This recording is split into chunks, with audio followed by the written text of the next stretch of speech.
Hi friends, welcome to my channel. ఈరోజు video చాలా ఇంట్రెస్టింగ్గా ఉందండి. వీడియోని ఎక్కడ స్కిప్ చేయకుండా ఎండ్ వరకు చూసేయండి. ఇక మెహతా అనే కంపెనీ ఫైల్ పైన కేదార్ సైన్ పెడుతూ ఉండగా ఇక దాత్రి అడ్డుకుంటుంది.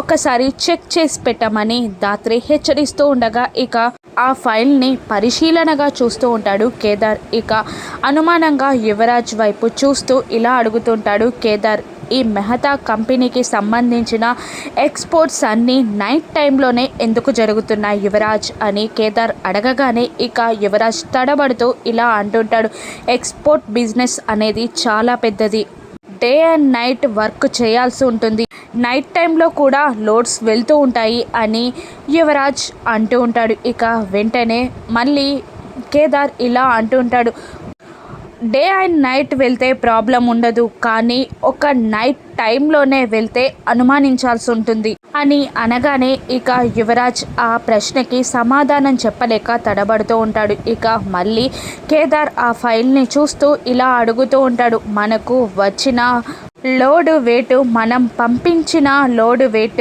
రెండు ఈక్వల్గా లేవు, రెండిట్లోనూ తేడాలున్నాయి అని అనగానే ఇక ఏం సమాధానం చెప్పాలో తెలియక చాలా టెన్షన్ పడుతూ ఉంటాడు యువరాజ్. ఇక వెంటనే దాత్రి ఇలా అంటుంటుంది, మనం వెళ్ళి ఒక్కసారి ఆ ప్యాకెట్స్ని చెక్ చేస్తే సరిపోతుంది అని అనగానే ఇక యువరాజ్ కంగారుగా చెక్ చేయడం ఏంటి అని అంటూ ఉంటాడు.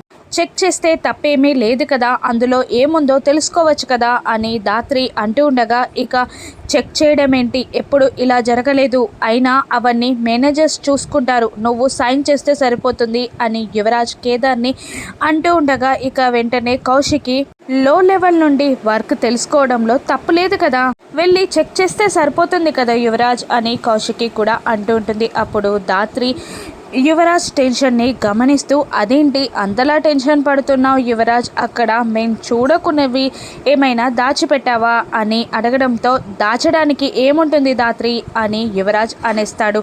అదే నువ్వు ఎందుకో చూస్తాను అంటే టెన్షన్ పడుతున్నావు కదా, అటువంటివి మేము చూడకూడనివి ఏమైనా దాచిపెట్టావా అని అడుగుతున్నాను అని దాత్రి అంటుండగా యువరాజ్ సైలెంట్గా ఉండిపోతాడు. ఇక వెంటనే పదండి ఒకసారి చెక్ చేస్తాం అని అంటూ ఇక గోడౌన్ దగ్గరికి కేదార్, దాత్రి, కౌశికి, యువరాజ్, కమలాకర్ అందరూ వెళ్తూ ఉంటారు. ఇక ఆ గోడౌన్ని చూపిస్తూ కౌశికి ఇలా అంటూ ఉంటుంది, ఇదే గోడౌన్ దాత్రి, మీరందరూ వెళ్ళి చెక్ చేస్తూ ఉండండి, బాబాయ్ నేను మళ్ళీ వస్తాం అని అంటూ కౌశికి, సుధాకర్ మాత్రం పక్కకి వెళ్ళిపోతారు. ఇక వెంటనే ఆ గోడౌన్లోకి దాత్రి, కేదార్, కమలాకర్, యువరాజ్ వెళ్తారు. ఇక కమలాకర్ అక్కడున్న వర్కర్స్తో, ఇతనే మీకు కాబోయే కొత్త బాస్ కేదార్ అని పరిచయం చేస్తున్నా కూడా ఇక అక్కడున్న యూనియన్ లీడర్ ఇలా అంటుంటాడు, ఇప్పుడు ఎవరైతే ఏంటి సార్, మమ్మల్ని ఆదుకుంది యువరాజ్ సరే,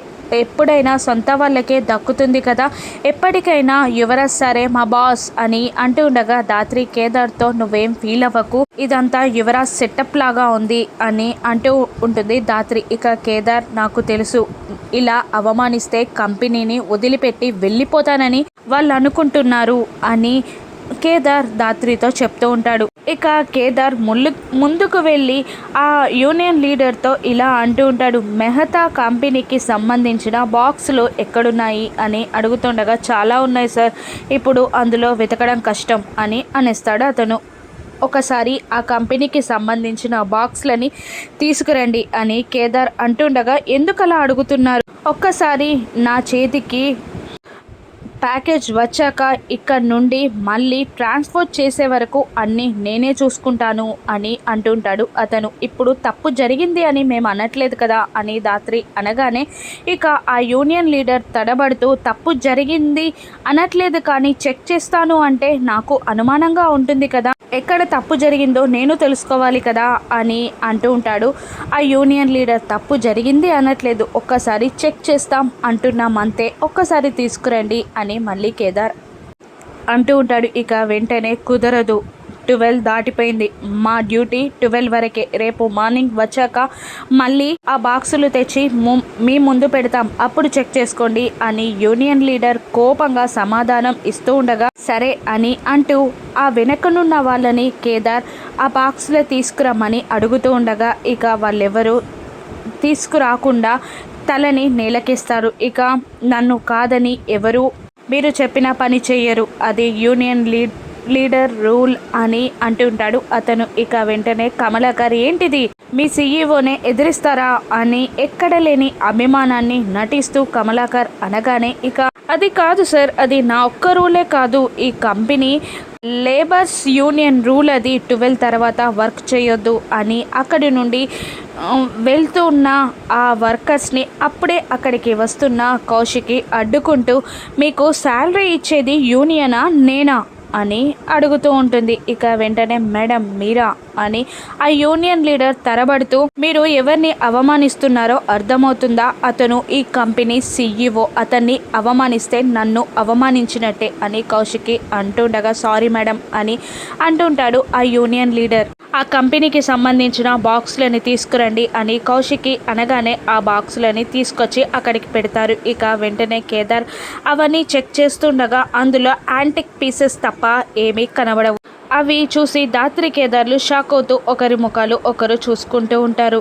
నీ యాంటిక్ పీసెసేనమ్మా అని కమలాకర్ అంటూ ఉంటాడు. ఒక బాక్స్ మాత్రం సీల్ ఓపెన్ చేయకుండా ఉంటుంది. అప్పుడు ధాత్రి అనుమానిస్తూ, మిగతావన్నీ సీల్ ఓపెన్ చేసున్నాయి, ఇది మాత్రమే సీల్ ఓపెన్ చేయకుండా ఉంది అని అనుకుంటూ, కేదార్ ఇది చూడలేదు నువ్వు అని అంటూ ఆ బాక్స్ వైపు చూస్తూ ఉండగా, ఇక కేదార్ ఆ బాక్స్ సీల్ ఓపెన్ చేసి చూడబోతూ ఉండగా అప్పుడే నిషి వైజయంతి వచ్చి అమ్మా కౌశికి అని అరుస్తూ ఉంటారు. ఇక అదే ఛాన్స్గా కమలాకర్, అయ్యో వాళ్ళేదో ప్రమాదంలో ఉన్నట్టున్నారు, ఎందుకు అలా అరుస్తున్నారు అని అంటూ, చూడు ధాత్రి, చూడు కేదార్, వాళ్ళు ఎందుకు వచ్చారో చూడండి అని అంటూ అక్కడున్న వాళ్ళందరినీ బయటికి పంపించేస్తారు. ఇక దెబ్బలతో ఉన్న నిషి వైజయంతిని చూస్తూ కౌశికి ధాత్రి కేదార్లు కంగారు పడుతూ ఉంటారు. ఇక ఇలా చెప్తూ ఉంటుంది నిషి కౌశికి, మేము వస్తున్న కారు బ్రేక్స్ ఫెయిల్ అయ్యి యాక్సిడెంట్ అయింది అని నిషి అనగానే, కాచి చేయికి దెబ్బ తగిలింది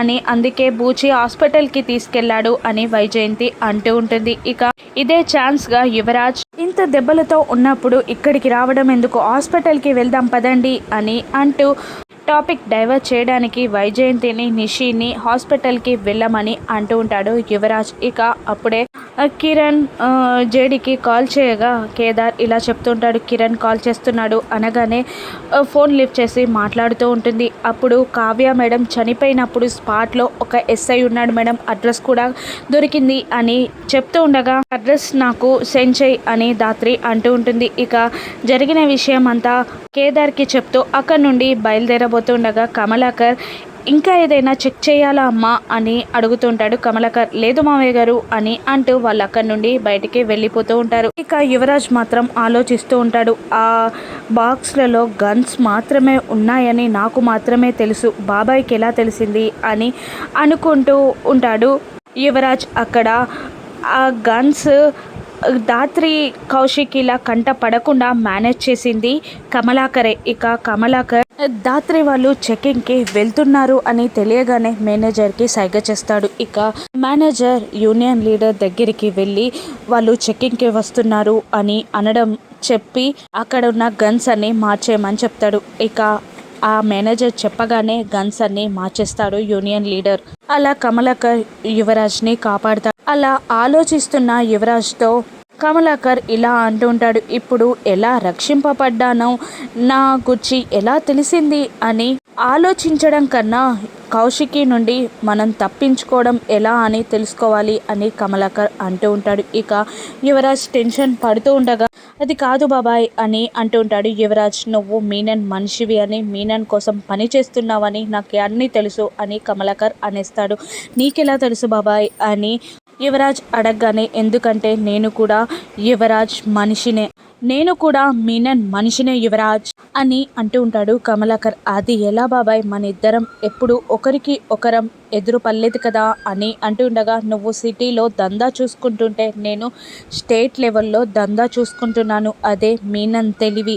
ఈ ఫీల్డ్లో ఒకరి గురించి ఒకరికి చెప్పడం అనేది కరెక్ట్ కాదు, అందుకే నీకు చెప్పలేదు, ఇప్పుడు తెలిసిపోయింది కాబట్టి చెప్తున్నాను అని అంటుంటాడు కమలాకర్. ఇక సంతోషంతో ఇప్పుడు కలిసి దందా చేద్దాం, ఇక దొరకకుంటే దొరికితే వాడు దొంగ అని యువరాజ్ అంటూ ఉంటాడు.